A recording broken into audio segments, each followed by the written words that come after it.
বিসমিল্লাহির রহমানির রহিম। আসসালামু আলাইকুম। আজকে তৈরি করে দেখাবো মজাদার একটি স্ন্যাক্স রেসিপি। চলুন তাহলে রেসিপিটা শুরু করে দেই। এর জন্য প্রথমে চুলায় একটি পাতিলে পানি গরম করে নিতে হবে। পানিটা ফুটে আসলে তাতে পরিমাণ মতো পাস্তা সিদ্ধ করে নিতে হবে। এবার অন্য একটি কড়াইয়ে তেল দিয়ে তাতে আগে থেকে লবণ এবং হলুদ মাখিয়ে রাখা চিংড়ি মাছগুলো লাল করে ভেজে উঠিয়ে রাখতে হবে।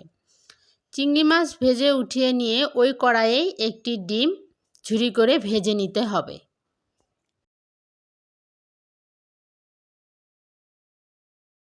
ডিমটাকেও চিংড়ি মাছের সঙ্গেই উঠিয়ে রাখতে হবে। এবার আবারও একটু তেল দিয়ে সামান্য একটু জিরা ফোড়ন দিয়ে আগে থেকে কেটে রাখা সবজি দিয়ে দিতে হবে।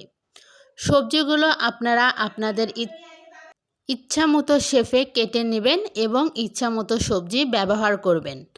আমি এখানে আলু, পটল, পেঁপে এবং কাঁকরোল ব্যবহার করেছি।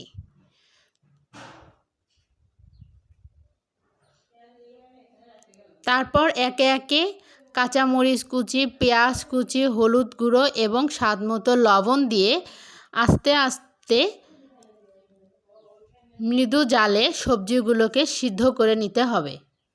সবজিগুলো সিদ্ধ হয়ে আসলে আগে থেকে সিদ্ধ করে ধুয়ে রাখা পাস্তাগুলো দিয়ে ভালোভাবে নেড়ে নিতে হবে।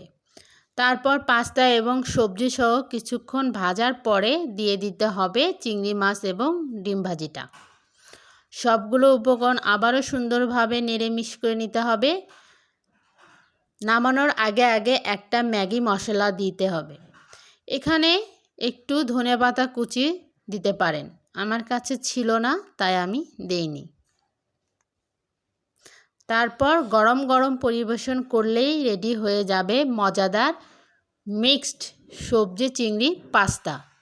ভিডিওটি ভালো লাগলে একটা লাইক, কমেন্ট, শেয়ার দিয়ে পাশে থাকবেন। পরবর্তীতে আবার নতুন কোনো রেসিপি নিয়ে দেখা হবে।